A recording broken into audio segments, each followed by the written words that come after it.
Alright, welcome to my video. My name is Eckogen. In this video, we'll go over the mechanics of the first boss in Irontech Forge, aka the Iron Monkey, or you can just call him the Eckogen Terminator.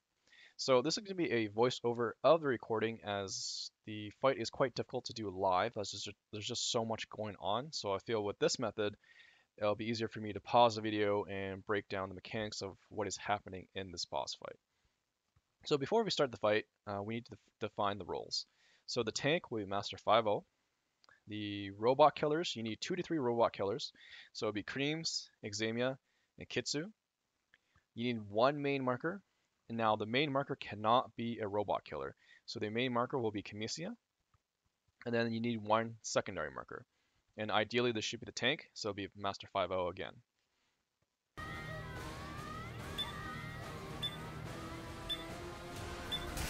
Alright, so here's his basic attack moves. So his first attack is his staff slam. So he spins his staff above his head before doing a frontal AoE slam. This attack is blockable. Alright, so this here is his jump slam. So he jumps and slams his staff into the ground to do a 360 AoE. This attack is not blockable. Alright, so that right there is his front and back slam. So he does a frontal and back slam with his staff. This attack is blockable. Alright, this here is his spin attack. So he spins his staff above his head. And this attack is blockable, but is a multi-hit attack. So keep that in mind.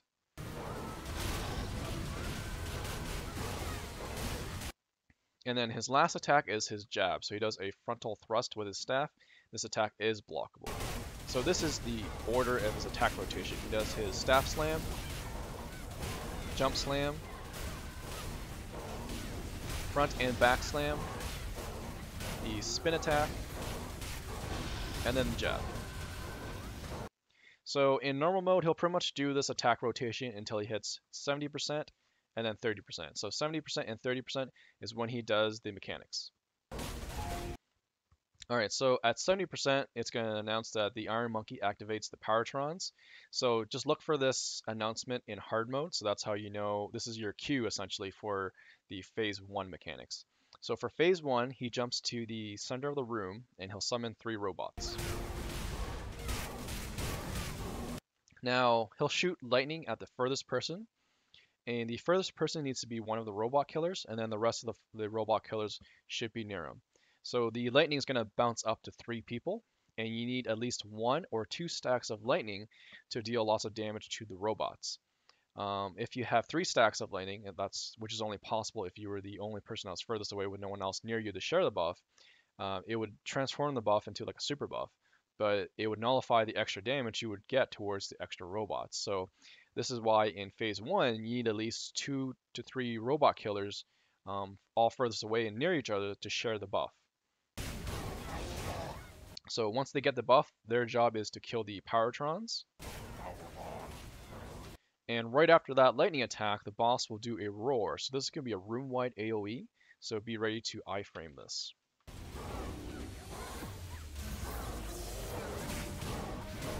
Alright, so the boss is going to mark the tank with a 5-second bomb.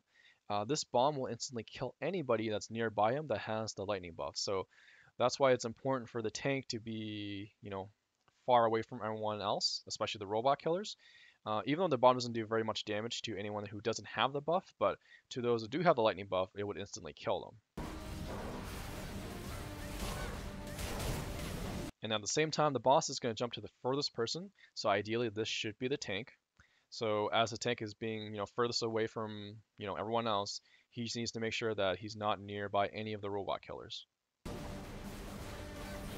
Alright, so right after that jump, the boss is going to grab the furthest person. It actually does not matter who he grabs, as long as it's not the tank. So he can grab anybody, but just not the tank. And then his CC bar is going to open up, just CC him to stop him from completing his grab. So that is the mechanics right there for Phase 1.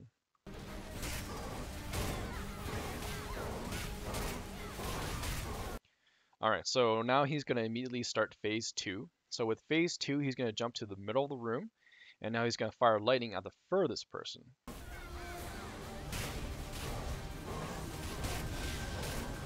So the only difference here is that the furthest person is the main marker, so that would be Kamisia, and he would be the only one that's furthest away with no one else sharing the lightning buff with him, because the main marker wants to get the 3 stacks of lightning buff.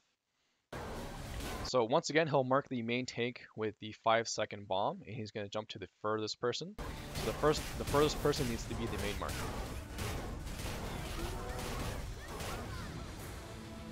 Okay, so when he jumps to the furthest person and lands, he's going to leave behind a pole. And, right after that, he's going to jump to the next furthest person. So the next person that he jumps to should be the secondary marker, and that's going to leave a pole behind as well. So essentially, the main and secondary markers need to alternate being the furthest, as he will do the jumps 6 times, leaving 6 poles in the ground. And these poles need to be at least, need to be further than 10 meters apart. Otherwise, if they're too close to each other, they will blow up and it'll cause a wipe. So just the mechanics of this is similar to the final boss in Sundered Nexus, whereas when he drops the drills, whoever's marked, they can't stack all the drills on top of each other, otherwise that causes that explosion, and that pretty much kills everyone. So this is exactly the same thing that will happen here if you had the poles too close to each other. Alright, so after that, he'll pretty much, like for the 6th and final jump, he should be jumping on the secondary marker, because what he's going to do right after that jump is he's going to grab the person that's furthest away from him. So the main marker, Kamisia, is going to be the furthest away. So as he tries to grab him, because he has that 3 stacks of lightning buff from earlier, that super buff, so to say, is going to cause an explosion on the boss, and that's going to take away about 12% of their health. So in normal mode, if the boss was to grab someone who was furthest away and didn't have the 3 stacks, nothing would really happen. But in hard mode, if that person did not have the 3 stacks of lightning, it would actually instantly kill that person. So this is why it's important to have the main marker to get that initial 3 stacks of the lightning buff, and then be the furthest one away when he goes to grab. That way he gets damaged by the mechanics. And then after that grab, he'll pretty much resume his normal attack rotation until you hit 30%.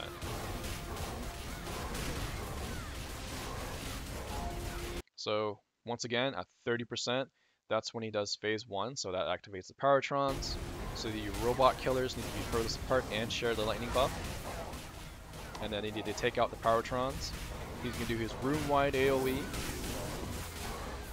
And now he's going to mark the tank with a time bomb, and he's going to jump the furthest person, which should be the tank itself. He's going to grab the furthest person. It doesn't matter who he grabs as long as it's not the tank. And then you just need to stun him to break the grab. And now he's going to jump to the middle of the room again, and now he's going to activate phase 2. So in phase 2, he's going to fire lightning on the furthest person. And remember that the furthest person needs to be the main marker, and they have to be by themselves. That way they get the super buff.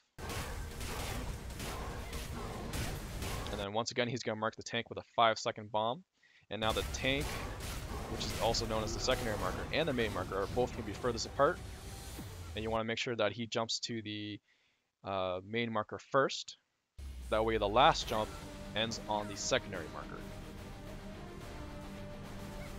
And do remember that these poles need to be further than 10 meters apart, otherwise they will wipe. So on his last jump should be on the tank, aka the secondary marker, because now he's going to grab the furthest person, which needs to be the main marker, because the main marker has that lightning buff, so that's going to cause damage to him. And that's pretty much it.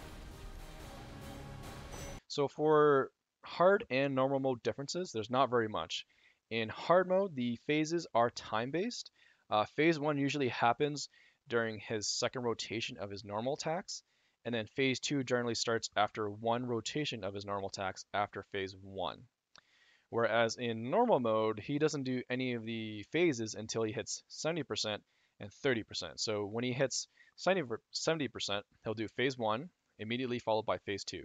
And then he'll just do normal attacks until you hit 30%. So then when he hits 30%, then he'll do phase 1, phase 2, and then normal attacks until he's dead. So that's essentially really the only differences between hard and normal mode. So there you go. That's my mechanics for boss 1 of the Irontech Forge, the Iron Monkey. Thanks for watching. Hope that helped.